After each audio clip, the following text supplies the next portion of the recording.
My Father, Part 1, Ben Cartwright. And my hope when I finished this poem was that it would destroy patriarchy. So we'll see if it works. It's my first time reading in public. We'll see what happens.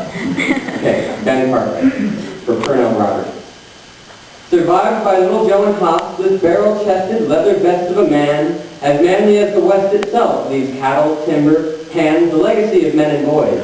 He leaves behind a son cast off, the firstborn son, his Adam, gone, vanished from the ranch, or worse, vanished in season 6. The son never thought of, never born.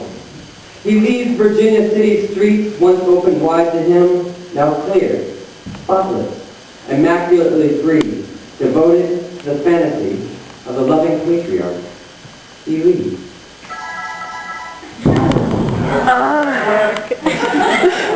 I think only a few people said yours, so that's not too hurtful. Thank you. Part 2 is called Morticia from Adam. When Gomez died, Morticia wept. Macabre no longer simply matched the drapes, her dress. Ironic, yes, but not just dark for laugh track laugh. This blacks for grief, a lover lost. But this show? No one would expect her kneeling flails, her lunch to grasp, and strike lapels to pray and beg, God, why, and give my Gomez back, as grasping as a widow ought. She sobbed to animate his flesh, the fat cigar, the flat mustache, the coffin where he'd often slept, but sprang to life a springing jack out of box to laugh, to canned applause. Now Lurch, their servant, bigly stepped beside her, placed his massive hand across her shoulder blade and said some growl of sympathy, but cast a shadow, cold as grieving sobs. She turned him back, she brushed him back, and so he left her there alone, a bawling match flared black for sad. No match for jest, as all their furniture, knickknacks, their freakish living room ends odd.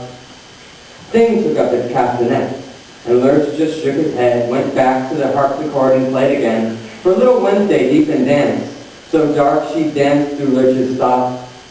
Fester got the most upset. Morticia, that's no way to act, she said. You're ruining the best funeral Gomez ever had, and stormed away with Grandmama. Then Cousin It departed next, with charismatic chitter-chat, renowned for charming the second sex. Romantic itch presumed a man left harmlessly so deep in shock. No Adams ever will forget, not Cleopatra of kitty cats, not the vultures kept as pets, not Pugsley with his blasting caps. The day Morticia finally dropped the Adams name. The reticence of spooky coots. The change grew fast and broad, flooding out from her chest, from deep neckline to tiny waist. Her arms and neck, her Gomez washed with kisses at the slightest French. She spoke no more, as if she'd had enough sleek dress, tiny steps, enough of playing falsely sad, of playing Adam's family calm. Jerk.